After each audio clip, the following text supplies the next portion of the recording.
ശബ്ദം ശ്രവിക്കുന്ന പ്രിയപ്പെട്ട കുട്ടികൾ, ഞങ്ങൾ ഇന്ന് നിങ്ങൾക്ക് മുമ്പിൽ ആഗതനായതിന്റെ ഉദ്ദേശം ഒരു കൊച്ചു കഥാപ്രസംഗം അവതരിപ്പിക്കാനാണ്. ഞങ്ങൾ അവതരിപ്പിക്കുന്ന കഥയുടെ പേര് അടർക്കളത്തിലെ പടക്കുതിര. അതെ, അടർക്കളത്തിലെ പടക്കുതിര. തിരുനാമം മുളിന്തും കൊണ്ടിരിടത്തിൽ അഹ്മദ് നബിയോരിൽ സലാമുരൈത്തെ കഥകൾ പറയട്ടെ അനുജരിൽ അഹ്ലുബൈത്തിൽ. പതിവിനെതിരായി എന്തോ ചിന്തയുമായിട്ടാണ് മദീനക്കാരൻ നടക്കുന്നത്. എന്തോ പന്തികേട് സംഭവിച്ചിട്ടുള്ളതുപോലെ എന്തോ പ്രതികാര ദാഹമാണ് എല്ലാവരുടെയും ശബ്ദത്തിൽ പതഞ്ഞു പോകുന്നത്. അതാ എന്താണ് അവിടെ സംഭവിക്കുന്നത്? മസ്ജിദ് നബവിയുടെ അടുത്ത് ചിന്തയിൽ കണ്ടിരിക്കുന്നത് ജാഫർ ഇബ്നു അബീ ത്വാലിബ് റളിയല്ലാഹു തന്നെയല്ലേ?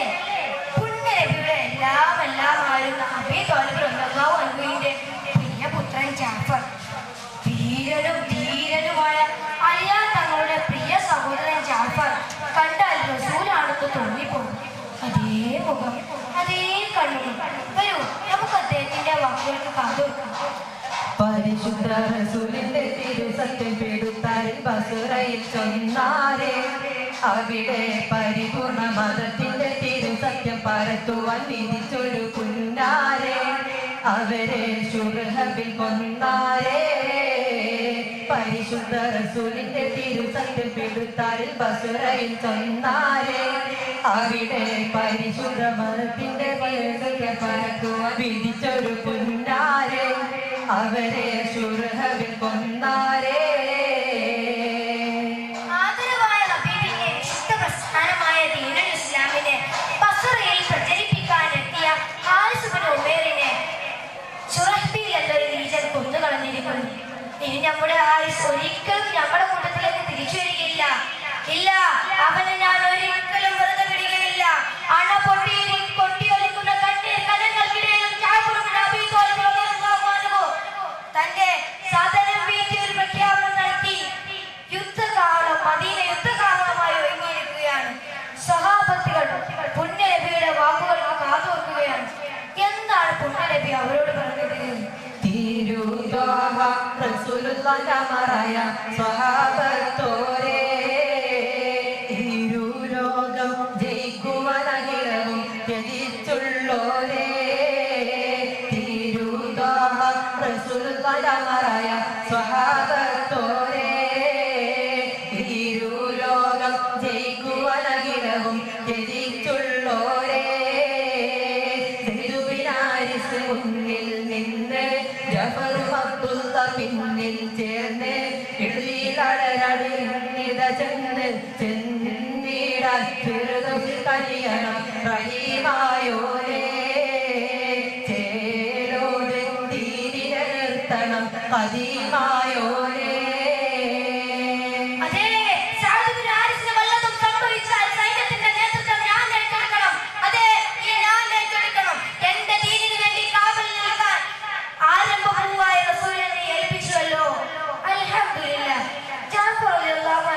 കൽബകം ആനന്ദത്താൽ കുളിർത്തു. എത്രയും പെട്ടെന്ന് യാത്ര തിരിക്കണം. തന്റെ പ്രിയതമയോട് യാത്ര ചോദിക്കണം. തന്റെ അസ്മ, അതെ, ഉൾപാവമാണ്. ജീവിതത്തിന്റെ മധുരം നിറഞ്ഞ വസന്തരാവുകൾ ഏറെയൊന്നും അവൾ അനുഭവിച്ചിട്ടില്ല. എന്റെ പൊന്നുമോൻ റബ്ബേ, ഒരു ദിവ്യ സ്വപ്നം പോലെ അസ്തമിച്ചൊടുങ്ങുകയാണ്. അവർക്ക് ഇനി ആരാണ് തമ്പുരാനെ? ഒഴുകുന്ന കണ്ണീരോടെ നീറുന്ന ചിന്തയിൽ വീട്ടിലെത്തിയത് അറിഞ്ഞില്ല. ഇതെല്ലാം കണ്ടും കേട്ടും അസ്മാ ബീവി പടിവാതിൽക്കൽ തന്നെ നിൽക്കുന്നുണ്ടായിരുന്നു. അദ്ദേഹം അവരെ കെട്ടിപ്പിടിച്ചു. അസ്മാ, മോളെ അസ്മാ. യാത്ര പോയി തൊണ്ടയിൽ കുടുങ്ങി. വരട്ടെ മോളെ, വരട്ടെ. നാളെ റബ്ബിന്റെ സ്വർഗലോകത്തിൽ നമുക്ക് എല്ലാവർക്കും ഒരുമിച്ച് കൂടാം. ആ 4 നയനങ്ങളും ദയാകര വെള്ളച്ചാട്ടം പോലെ നിറഞ്ഞു കഴിഞ്ഞു. തന്റെ കണ്ണുനീർ തുള്ളികൾ തുടച്ചുകൊണ്ട് തന്റെ പടക്കുതിരയുടെ മുകളിലേക്ക് ചാടിക്കയറാൻ ഒരുങ്ങുമ്പോൾ പിന്നിൽ നിന്നുമുള്ള വിളി ഉപ്പാ ഉപ്പാ അതാ മനസ്സിൽ പാഞ്ഞു കയറി. തന്റെ ബിജോമനയെ വാരിപ്പുണർന്ന് ഒരു നിമിഷം അങ്ങനെ നിൽക്കുമ്പോൾ തന്റെ പടവാള് കയ്യിൽ നൽകിക്കൊണ്ട് ആ ധീര വനിത പറയുകയാണ്. പോണം പ്രിയനെ അടർക്കാളത്തിൽ പടച്ചോൻ വിളിക്കുന്നുണ്ടതിൽ ക്ഷണത്തിൽ പെരിയോരമറന്ന് ക്ഷമിച്ചിടാം ഞാൻ പൂമോൻ നിരന്നിടും സുവർഗം കൂടാൻ പോണം പ്രിയരെ അടർക്കാലത്തിൽ പടച്ചോൻ വിളിക്കുന്നുണ്ടതിൽ ക്ഷണത്തിൽ പെരിയോരമറന്ന് ക്ഷമിച്ചിടാം ഞാൻ പൂമോൻ നിരന്നിടും സുവർഗം കൂടാൻ. അതേ മുഹൂർത്തത്തിൽ പടർക്കളം 1 ലക്ഷത്തോളം ശത്രുക്കൾ പാരാപരം പോലെ നിലന്നു കിടക്കുന്നു. ശത്രുക്കളുടെ ആക്രമണം മുസ്ലിം സൈന്യത്തെ തളർത്തിയില്ല. വിശുദ്ധ പതാകയിൽ വേണ്ടി സയ്യിദ് ഇബ്നു ഹാരിസ് റളിയല്ലാഹു അൻഹു മുന്നിൽ നിന്ന് പട നയിക്കുകയാണ്. അദ്ദേഹത്തിന്റെ വാൾ ഉയർന്നും താഴ്ന്നും കൊണ്ടിരിക്കുകയാണ്.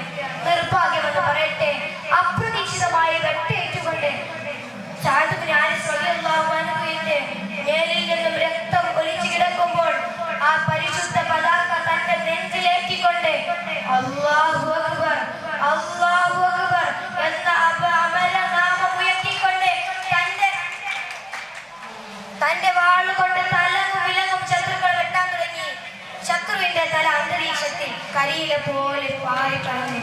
വമ്പുറ്റ ജഅഫർ റളിയല്ലാഹു വീരൻ ചാടിയുയർന്ന് തകർക്കുന്നേ വള്ളൽ തിരുമഹമൂദിൻ തൃക്കോടി ഇട്ടു ചവിട്ടുന്നോനാരടാ അമ്പവൻ തന്നൂടെ ദീനിൽ ഉൾക്കൊണ്ട് അല്ലാഹ് പെരിയോനെന്നോദിയേ അമ്പമ്പോ അമ്പുകൾ തീറി വന്നിട്ട് ഒമ്പരനെഞ്ച് പിളർത്തിയേ വമ്പുറ്റ ജഅഫർ റളിയല്ലാഹു വീരൻ ചാടിയുയർന്ന് തകർക്കുന്നേ വള്ളൽ തിരുമഹമൂദിൻ തൃക്കോടി ഇട്ടു ചവിട്ടുന്നോനാരടാ അമ്പവൻ തന്നൂടെ ദീനിൽ ഉൾക്കൊണ്ട് അല്ലാഹ് പെരിയോനെന്നോദിയേ അമ്പമ്പോ അമ്പുകൾ തീറി വന്നിട്ട് വമ്പരനെഞ്ച് പിളർത്തിയേ.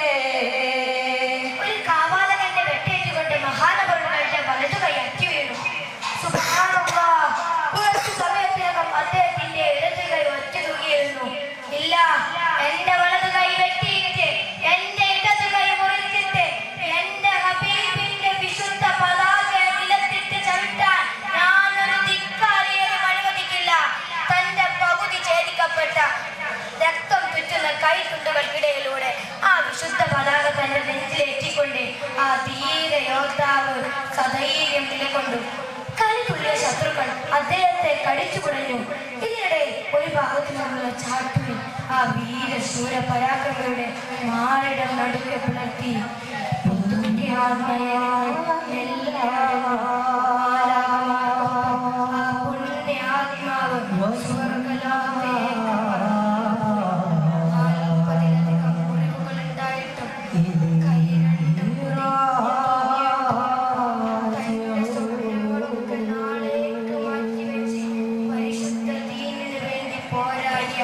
ആ ധീര യോദ്ധാവിനെ ആർക്കാണ് മറക്കാൻ സാധിക്കുക?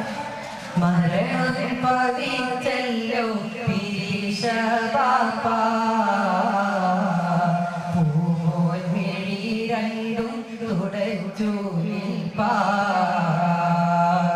ഉമ്മ മനം പൊട്ടി കരഞ്ഞു കൊണ്ട് ഒഴുകി വിളവിച്ചു ഇനിയാരുണ്ട്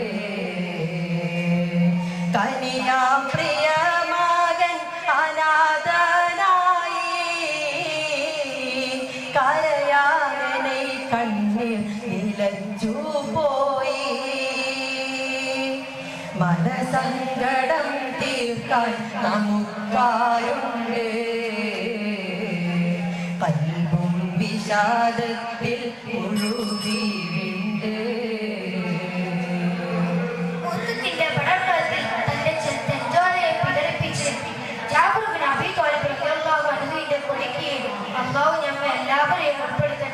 ആമീൻ. ഇത്ര മാത്രം പറഞ്ഞുകൊണ്ട് ഞങ്ങൾ ഞങ്ങളുടെ കൊച്ചു കഥ ഇവിടെ അവസാനിപ്പിക്കുകയാണ്. അസ്സലാമു അലൈക്കും വറഹ്മത്തുള്ളാഹി തആല വബറകാതുഹു.